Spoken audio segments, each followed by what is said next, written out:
A pulse of static erupted across the planet. Radios shrieked, televisions fizzed, satellites froze. Then a single voice cut through the chaos, cold and absolute. "They're already here." Time stopped. In control rooms, homes and street corners, humanity held its breath. Every screen turned black, then filled with symbols, circles within circles, twisting geometries, and a sound that felt like it vibrated inside the bones. Ana Vasquez, a systems analyst in a Brooklyn apartment, sat stunned as her terminal rebooted itself. Then a message appeared just for her. "We've been waiting for you." Her fingers trembled.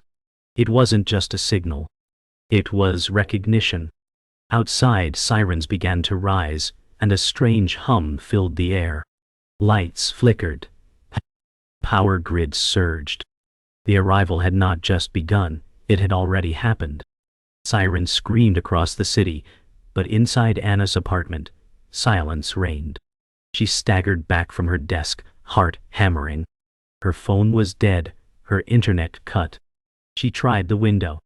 The sky outside shimmered faintly, as if a lens had been laid over the atmosphere.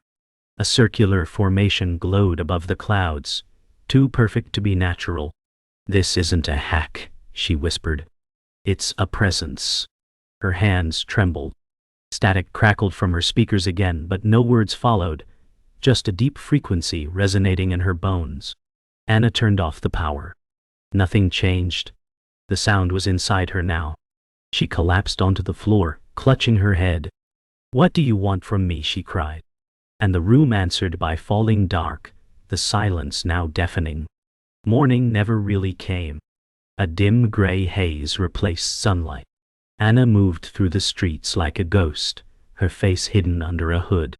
The city was in lockdown. Emergency broadcasts looped on silent screens. A curfew had been declared. Military patrols rolled through intersections. But people were more afraid of what wasn't being said. Anna passed a newsstand with headlines blacked out, redacted. She felt it again. The presence. It was no longer in the air. It was in her. Then, without warning, a whisper, not external but internal. "You are the conduit." She stumbled back, collapsing against a wall, gasping for air. Around her, no one noticed. No one heard. She was being prepared. For what? She didn't know. But she was already becoming something else. Beneath the Swiss Alps, inside the UN emergency deep site, a classified broadcast from the Galactic Council played in a dim locked room. 12 Earth representatives sat in stunned silence as the message ended. Class 13 activation confirmed. Conduit identified. Intervention likely. The words echoed like thunder. One official leaned forward. "We weren't supposed to reach that threshold for another century." Another whispered. Then someone pushed it. A hologram flickered to life. An image of Anna, her file marked with interstellar glyphs. "They're watching her," the chairwoman said. "And so are we." No one in the room moved. Somewhere, Earth had crossed a line that could not be uncrossed. And now, the universe was reacting. That night, Anna's apartment buzzed with flickering lights and temperature drops. She barely registered the knocking. 3 slow, deliberate beats. Then, a pause. Then again. She approached the door, heart pounding, weaponless. A voice called softly, "Anna, it's me." She froze. The voice belonged to her brother, dead for over a decade. Her breath caught. "Open the door," he said. "I don't have much time." Her shaking fingers reached for the knob. When it opened, there he stood, unchanged, older but familiar. "You've been activated," he said. "They'll come soon, but I came first, because you're not just a signal." Anna backed away in disbelief. "You're supposed to be dead." He stepped forward. "I was, until they brought me back, to find you." Anna stood in silence, staring at the man who claimed to be her brother. His eyes were the same, gentle, steady, but something was off. "You died," she said, barely audible. He stepped forward. "I did, but not the way you were told." Her knees buckled, and she leaned against the doorframe. He continued, "The accident was a cover. They took me. I've seen what's coming, Anna. I came back because you're not safe anymore." A storm raged inside her. Every childhood memory they'd shared collided with the impossibility of this moment. Her hands trembled. "Why now?" she asked. He glanced up toward the sky outside. "Because the others will come looking for you, and not all of them want you alive." Outside, distant thunder rolled across a sky that had no clouds. The bunker was buried beneath an abandoned military outpost, accessible only through biometric override, one her brother inexplicably passed. Inside, cold steel walls hummed with dormant power. He led her to a console and placed his palm on the scanner. The screen flared to life, revealing classified archives marked Accent Prim, Echo 13. Anna stared at the file titles. One bore her name. "What is this?" she whispered. "Your origin," he replied. "And theirs." The documents revealed a chilling truth: decades of communication between Earth and unknown off-world sources. Humanity hadn't just received a signal. It had answered long ago. "They were never coming," her brother said. "They've been here all along. Hidden. Patient." Anna's breath hitched. The pieces were beginning to fit, and none of them pointed toward salvation. They drove through the night, headlights cutting a pale path through a world unraveling. Military convoys passed them in the opposite direction, faces in the vehicles blank with fear. Anna stared out the window as the landscape blurred. Farmland turned to checkpoints, civilians to refugees. "I still don't understand," she said. "Why me?" Her brother hesitated, then answered, "Because our family made a choice, decades ago. A pact with the first arrival. You were born into it." Her voice cracked. "So I'm part of them?" He shook his head. "No. But you're their bridge. And that makes you the most dangerous person on Earth." A sudden burst of static filled the radio, and her name crackled from the speakers, spoken in a voice that wasn't human. They met him in the shadows of a ruined church outside Chicago, a man the underground resistance called the Preacher. Cloaked in tattered robes, with eyes like cold glass, he spoke with chilling calm. "You think you're the victim, Anna, but your bloodline is the ignition point." She recoiled. "Who are you?" He smirked. "I'm the one cleaning up the mess your ancestors left behind." Her brother stepped forward, tense. "She's not part of them." But the Preacher only raised a finger, and the stained glass windows shattered behind them, not from force, but from vibration. "You're already more like them than you know," he whispered. "The choice won't be yours for long." Anna felt something stir inside her, a flicker of heat, then pressure in her chest, like something waking. That night, Anna sat alone by the lake, the Preacher's words echoing endlessly. Her reflection stared back from the still water, but her eyes seemed different, sharper, glowing faintly with something unspoken. Trees whispered around her, and the stars above shimmered in patterns too precise for chance. Her brother kept watch from a distance, unsure how to comfort someone becoming something else. Then, from the woods, a distant voice echoed, not spoken aloud, but inside her. "Conduit identified. Alignment approaching." Anna turned slowly.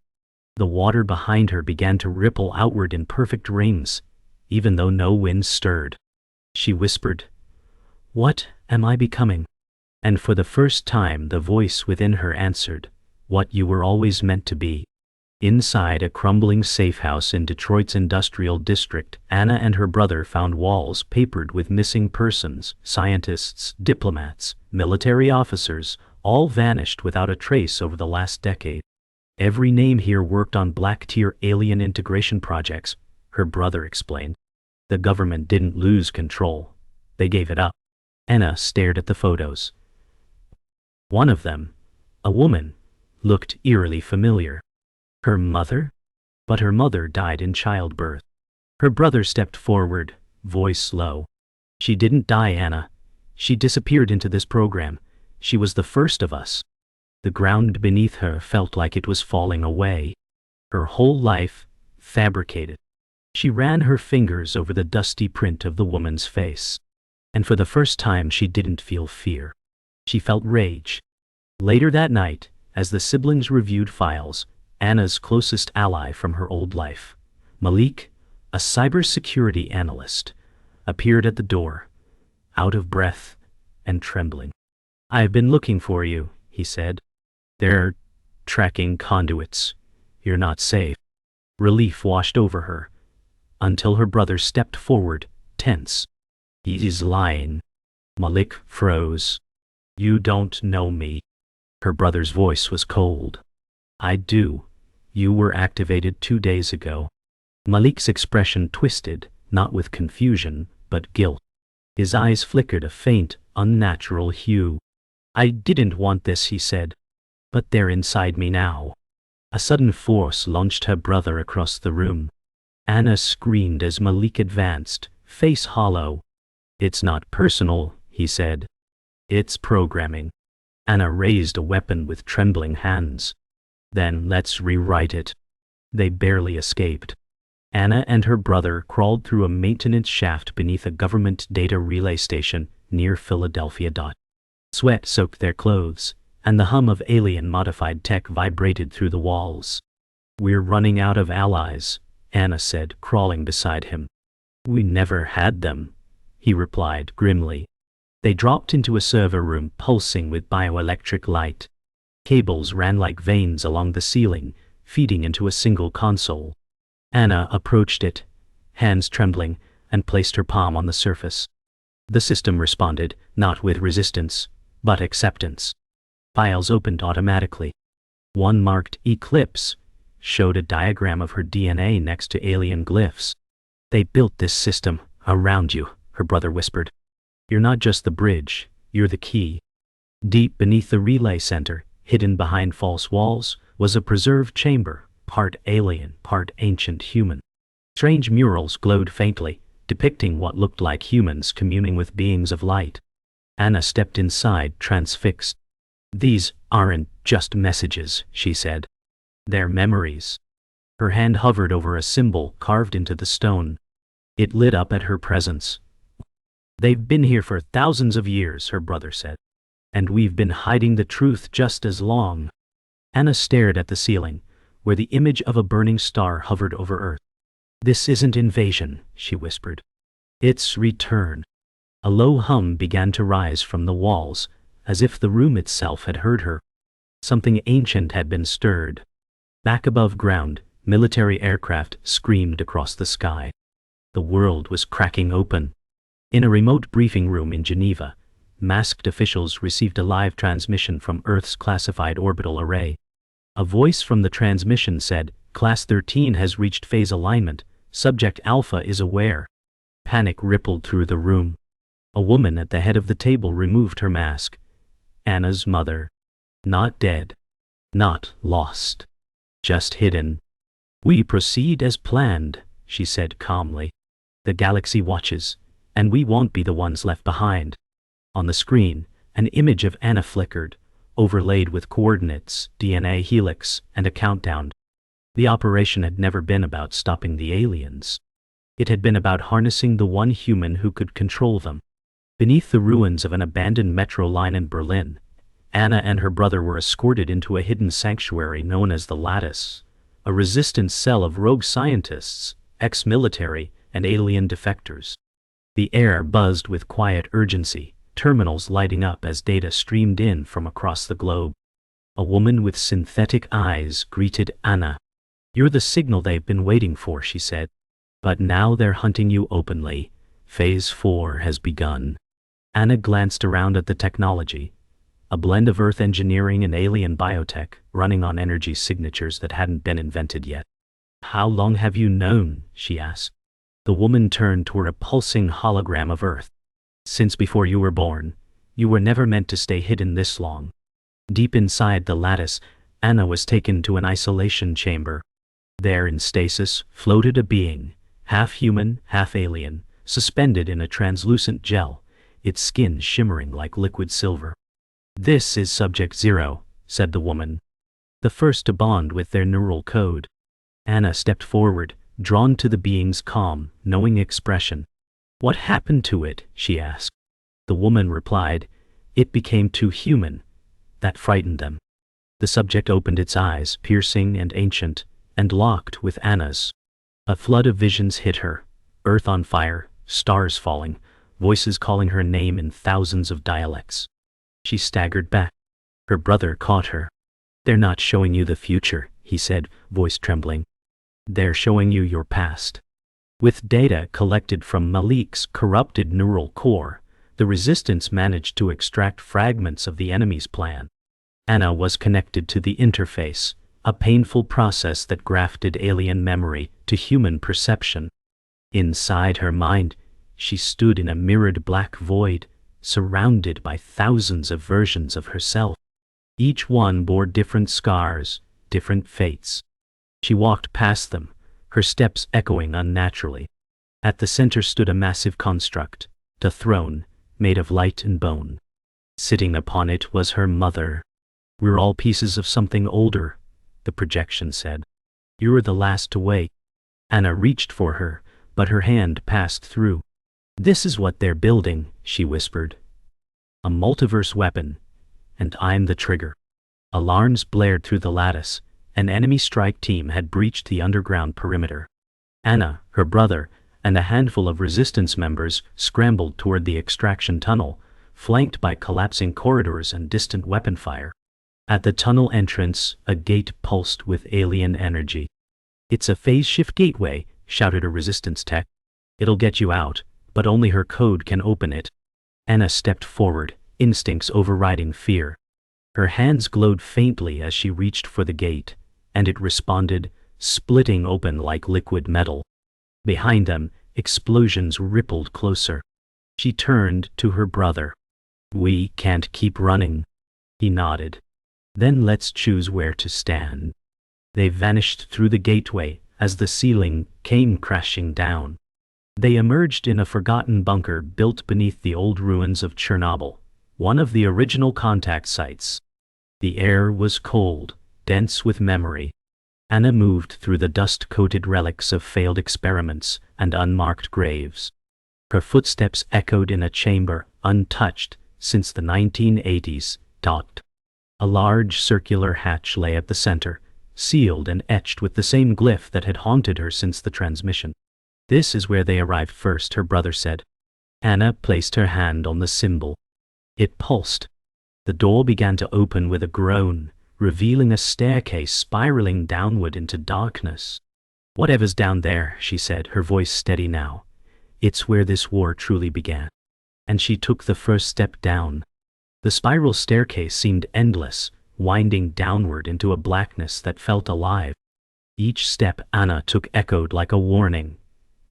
The walls were carved with symbols too intricate to be human, organic, shifting faintly under the glow of her touch. Her brother followed closely, silent, watchful. At the bottom, they reached a vast chamber bathed in cold bioluminescence.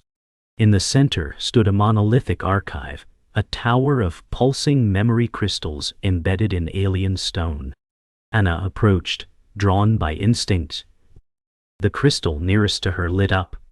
Her hand hovered over it, and a voice, not heard but remembered, spoke in her mind. "You are legacy made flesh." The walls lit up with images of her mother, younger, speaking with alien beings. This wasn't invasion. This was inheritance. The crystal activated. Anna's mind was flooded with memories not her own. Her mother stood beside alien envoys, negotiating Earth's inclusion into the Galactic Protocol centuries before contact was publicly declared. Anna saw herself, an infant, bathed in starlight inside an alien vessel. "You were designed," a voice whispered. "Not born. Your genome is the result of binding, a bridge between civilizations." Anna collapsed to her knees, breath ragged. Her brother helped her up, face hollow with shock. "Our family wasn't protecting humanity," he said, voice breaking. "They were shaping it." Anna turned to the archive. "Then this war isn't about survival," she said. "It's about control." And now, those who created her wanted their asset back, no matter the cost. Light years away, aboard a Galactic Council vessel orbiting a dead star, representatives from 12 species convened. A human ambassador stood before them, pale and sweating. Earth has achieved Class 13 designation, he said. We request continued oversight, not termination. Murmurs rippled through the assembly. A crystalline being replied, "You were warned. Class 13 implies divergence." The rune shimmered as each representative cast its vote via pulse. The final tally rendered Irv's fate sealed. The chair spoke in a voice like wind through broken glass. The subject has breached containment. Extraction is authorized. A hologram of Anna appeared, encircled in alien code. Her image flickered. She is no longer human. She is legacy. And legacy is dangerous. In the shattered remains of an observatory in Chile, resistance fighters received fragments of the council's vote. They've greenlit extraction, one said. They're coming for her. Anna stood at the center of the room, her presence now magnetic, calm, composed, commanding. Then we don't run, she said. We reveal everything.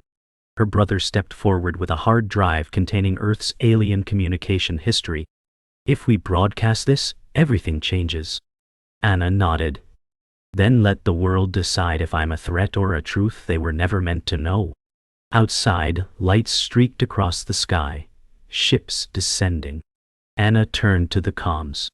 Go live, she said. Let them see me. The truth would be her weapon now. Across every screen, every device, the broadcast appeared. Anna's face, tired but resolute, looked out at a world on the brink. My name is Ana Vasquez, she said. And everything you've believed is a lie. I am not your enemy, but those who fear me are. She revealed the council's vote, the human complicity, the alien integrations, truths buried for decades. As she spoke, images from the archive played behind her. Her mother, the pacts, the evolution of humanity by unseen hands. I was made to be a conduit, she finished. But I choose to be a mirror. Look at me, and see yourselves. In orbit, extraction teams hesitated. On Earth, protests erupted. In Anna's eyes, something ancient glowed. The war had changed. Now, it was for the soul of humanity. The world had seen her, believed her, or feared her. But it was too late to undo what had begun. The Galactic Council's fleets entered the solar system under cloak, scattering shadows across the moon.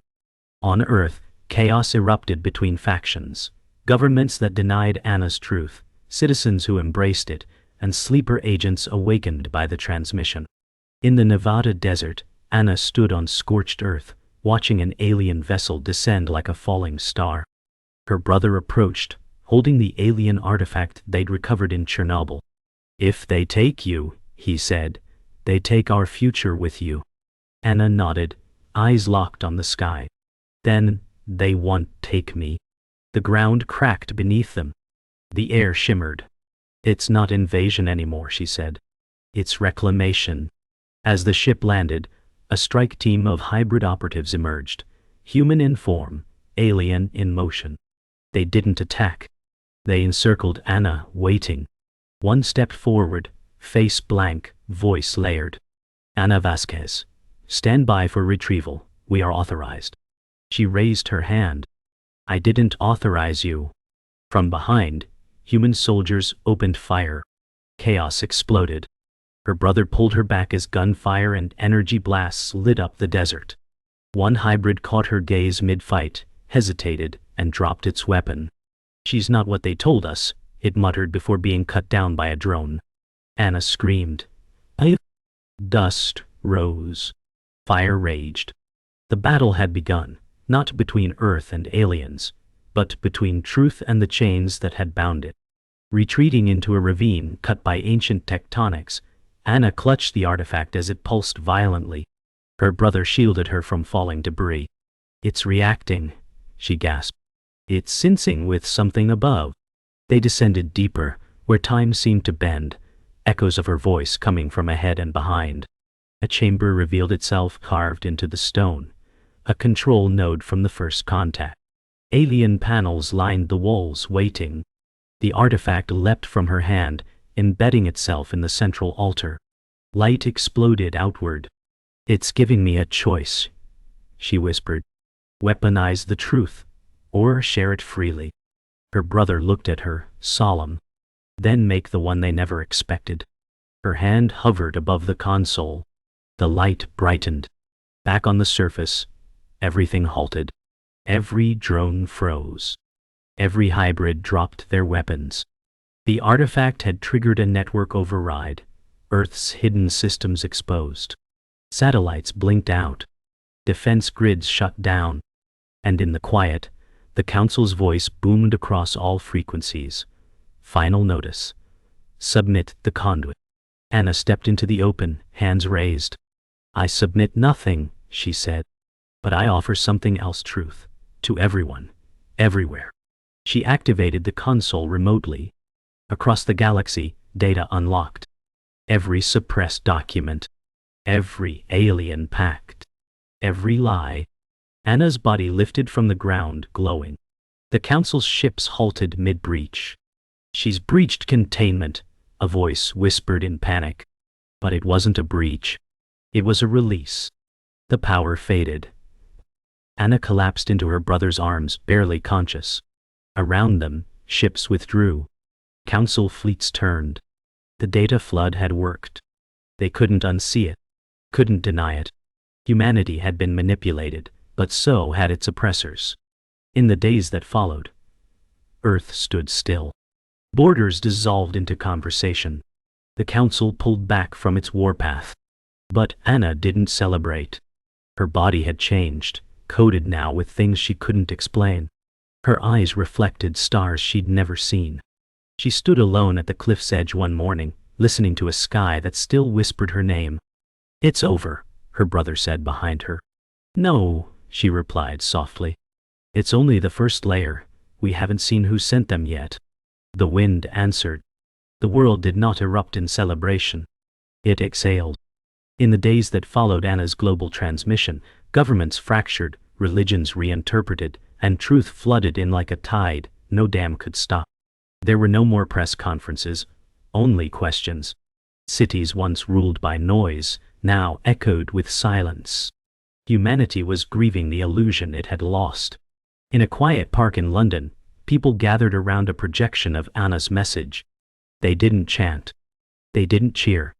They simply watched, again and again.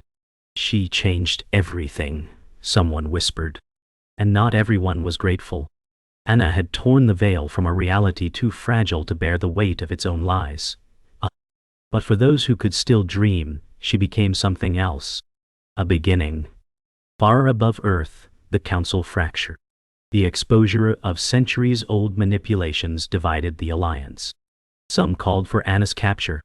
Others hailed her as the first true transcendent, a being not bound to one species. The council chamber flickered with erratic debate. One envoy, its skin like molten stone, stood up. "Earth is not the threat. Our fear of it is." Another slammed its appendage against the table. "The data proves she's capable of rewriting systems we created." But a final voice, ancient and cloaked in crystalline light, said softly, "Then perhaps it is time we stopped pretending we are gods." Silence followed. The meeting ended without consensus. The council, once the universe's guiding force, now trembled beneath its own hypocrisy. Anna lay in a quiet room beneath a decommissioned observatory in the Andes. Machines monitored her vitals, but her consciousness drifted somewhere between memory and something else.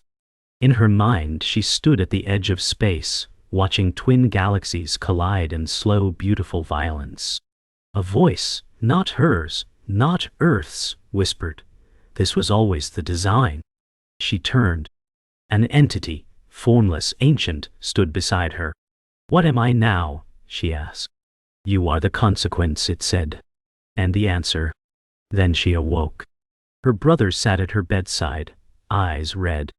"You scared the hell out of us," he said, smiling weakly. Anna sat up slowly, her eyes glowing faintly. I've been somewhere beyond here, and we're not alone. Not by a long shot. Weeks later, Anna stood aboard an unmarked shuttle rising above Earth's atmosphere. The Resistance had reconfigured an old vessel, blending alien tech with human systems. "Where are you going?" her brother asked through the comms. She looked out at the stars. "To find the others," she said. "There are more like me. Hidden. Suppressed." Her hand hovered above the interface, which responded to her presence with organic elegance. The ship hummed to life, sentient, bonded to her now.